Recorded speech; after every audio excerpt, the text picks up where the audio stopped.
अस्सलाम वालेकुम। SMTV global के साथ मैं हूं आमना अनफाल। सबसे पहले न्यूज़ हेडलाइंस।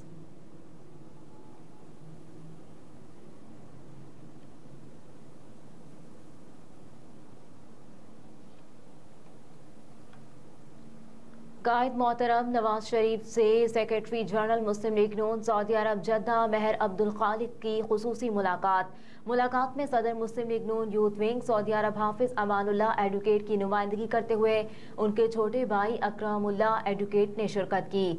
मुलाकात का पैगाम कायद मोहतरम नवाज शरीफ ने चंद रोज पहले पर्सनल सेक्रेटरी मियां हनीफ खां के जरिए पहुंचाया और कायद मोहतरम की जानिब से घर आने की दावत दी, जिस पर जनरल सेक्रेटरी मुस्लिम लीग नून सऊदी अरब जद्दा मेहर अब्दुल खालिक साहब ने इंतहाई खुशी का इजहार करते हुए दावत कबूल की और आज अल्हम्दुलिल्लाह उनकी कायद मोहतरम नवाज शरीफ से खुशगवार मूड में 1-to-1 खुसूसी मुलाकात हुई। मुलाकात शरीफ पैलेस जाती उमरा लाहौर में हुई, जिसमें सियासी, समाजी और दीगर उमूर पर तफसीली गुफ्तगू हुई। मुलाकात में मियां नवाज शरीफ ने पार्टी के लिए बेलूस खिदमात पर मेहर अब्दुल खालिक लक को खराजे तहसीन पेश किया। वतन वापसी के सफर में सऊदी अरब, दुबई और फिर इस्लामाबाद, लाहौर तक हर लम्हा उनके साथ साथ रहने पर नवाज शरीफ ने बिलखुसूस जिक्र किया। नवाज शरीफ ने सऊदी अरब की और सरगोदा की तंजीमी सूरत हाल और आने वाले इलेक्शन में पार्टी मामलात के बारे में मेहर अब्दुल खालिक लक साहब को जिम्मेदारी तफवीज की। मेहर अब्दुल खालिक लक ने मियां साहब से पार्लियामेंट में ओवरसीज पाकिस्तानियों की नुमाइंदगी के लिए आइंदा हुकूमत में कानून साजी की दरख्वास्त की। कायद मोहतरम नवाज शरीफ ने मेहर अब्दुल खालिक लक साहब के एजाज में शरीफ पैलेस जाती उमरा में पुरतकल्लुफ ज़ोहराना भी दिया। आखिर में मेहर अब्दुल खालिक लक साहब ने कायद मोहतरम का अपना कीमती वक्त देने पर दिल की अता गहराइयों से शुक्रिया अदा किया, जिस पर कायद ने उनके लिए नेक तमन्नाओं और नेक ख्वाहिशात का इजहार किया।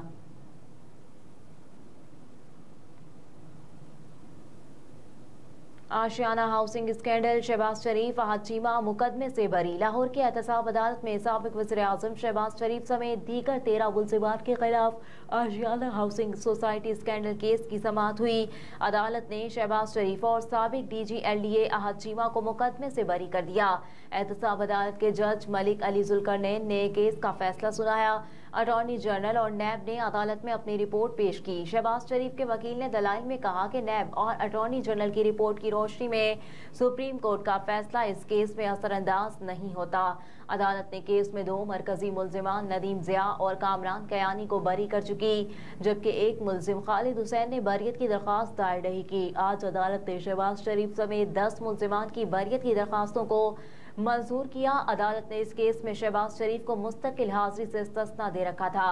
दीगर मुल्जिमान में फवाद हसन फवाद, आहत चीमा, बिस्मिल्लाह कंस्ट्रक्शन कंपनी के चीफ एग्जीक्यूटिव शाहिद शफीक, हिलाल कादवानी, इम्तियाज हैदर, इसरार सैयद और आरिफ भट्ट, नदीम जिया वगैरह शामिल हैं, जबकि फवाद हसन फवाद समेत दीगर मुल्जिमान की भी बरियत की दरख्वास्तों मंजूर कर ली गई।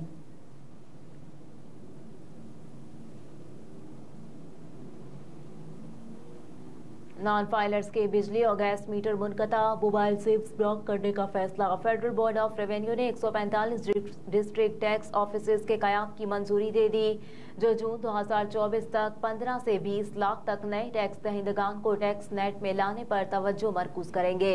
वज़ीर आज़म ने हालिया इजलासों के दौरान टैक्स फाइलर्स की मौजूदा तादाद में इजाफा और रेवेन्यू की अहमियत पर जोर दिया था। फेडरल बोर्ड ऑफ रेवेन्यू ने 145 डिस्ट्रिक्ट टैक्स अफसरान के दफातर नोटिफाई कर दिए। इस नए इकदाम से टैक्स की बुनियाद की वसी करने और टैक्स टू GDP तनासुब को मतलूब सतह तक बढ़ाने में मदद मिलेगी। इन दफातर की सरबराही डिस्ट्रिक्ट टैक्स ऑफिसर्स करेंगे, जिनकी जिम्मेदारी होगी कि वह नॉन फाइलर्स और स्टाफ फाइलर्स पर इनकम टैक्स रिटर्न फाइल करना इन्फोर्स करें। इन दफातर के कयाम से एक नए बाब का आगाज होता है, जिससे टैक्स नेट को वसअत मिलेगी ताकि तमाम मुमकिन टैक्स दहिंदगान को टैक्स नेट में लाया जा सके।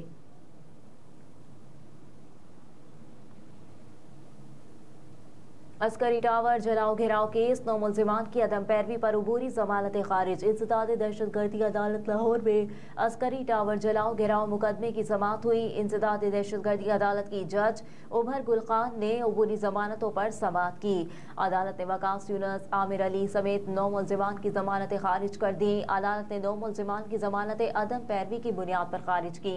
मुलजिमान में उमर, शबीर, खालिद शरीफ, दानिश इकबाल, मोहम्मद अवेस, जावर जाहिद शामिल हैं। PIA की मुमकिन निजकारी हुकूमत का एहतजाज से बचने के लिए बड़ा प्लान। जराये के मुताबिक वफाकी हुकूमत ने PIA पर लाजमी सर्विस एक्ट नाफिज कर दिया। वफाकी काबीना ने सर्कुलेशन के जरिए PIA पर लाजमी सर्विस एक्ट नाफिज करने की मंजूरी दे दी। PIA में एहतजाज और हड़ताल पर पाबंदी होगी। PIA यूनियन की सरगर्मियों पर भी पाबंदी आयद होगी। PIA की यूनियन और मुलाजमीन के मुमकिन एहतजाज से बचने के लिए फैसला किया गया। लाजमी सर्विस एक्ट की खिलाफ वर्जी करने वालों के खिलाफ सख्त कार्रवाई होगी।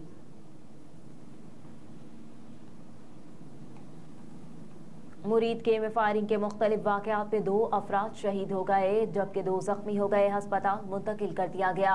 फायरिंग का पहला वाक़या मुरीद के इलाके चक नंबर 29 में पेश आया, जहां पिस्तौल साफ करते हुए गोली चलने से नौजवान जख्मी हो गया, जिससे तिबी इमदाद के लिए करीबी अस्पताल मुंतकिल कर दिया गया।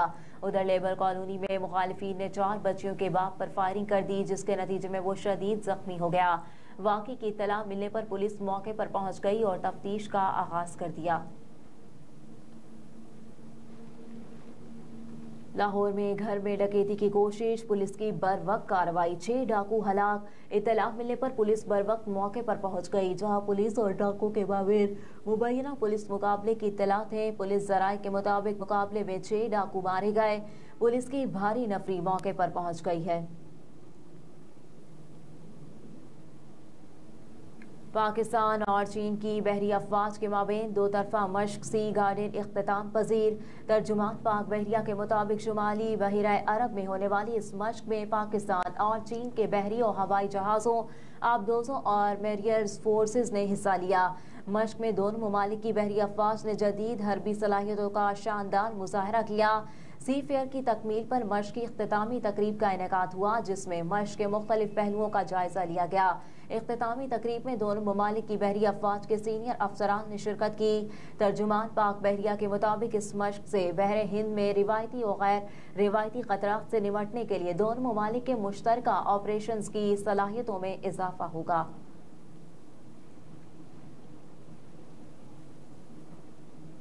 गजा में सहूनी फौज का बदतरीन मुहासरा जारी। इसराइली फौज ने अल-शिफा अस्पताल को 1 घंटे में खाली करने का हुक्म जारी किया।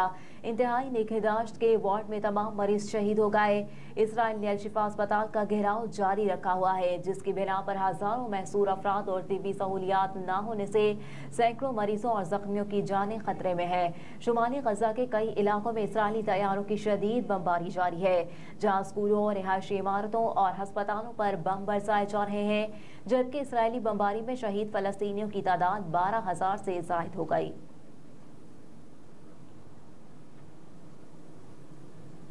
और मस्जिद अक्सा में नमाज जुम्मा अदा करने वालों पर इसराइली बर्बरियत। 7 अक्टूबर से मजलूम फलस्तीनियों पर इसराइली फोर्सेस की दहशतगर्दी का सिलसिला उरूज पर है, जिसकी वजह से अब तक हजारों अफराद शहीद हो चुके हैं, जिनमें अक्सरियत खवातीन और मासूम बच्चों की है। इसराइली फौज की बर्बरियत की वजह से मस्जिद अक्सा की तरफ जाने वाले रास्तों को बंद कर दिया गया, ताकि नमाज जुम्मा की तरफ जाने वाले रास्तों को बंद कर दिया गया, नमाज जुम्मा में कम अफराद शिरकत कर सके। अरब मीडिया के मुताबिक इसराइली फोर्सेस ने मकबूजा बैतुल मक़दस और मस्जिद अक्सा की जानिब जाने वाले अहम रास्तों और गुज़रगाहों को बंद कर दिया था। अरब मीडिया के मुताबिक सैकड़ों नमाजियों को मस्जिद अक्सा जाने वाली राहदारी पर नमाज जुम्मा अदा करनी पड़ी, जबकि सड़कों और राहदारियों में नमाज पढ़ने वालों पर इसराइली फोर्सेस की जानिब से वहशियाना तशद्दुद और आंसू गैस की शेलिंग की गई। अरब मीडिया के मुताबिक मगरबी किनारे और दीगर इलाके से आने वाले नमाजियों ने मकबूजा बैतुल मक़दस की जानिब जाने वाली हाईवे पर नमाज जुम्मा अदा की। हेडलाइंस आप जान चुके, इसके साथ ही न्यूज़ स्टूडियो से फिल वक्त इतना ही। आप देखते रहिए SMTV ग्लोबल।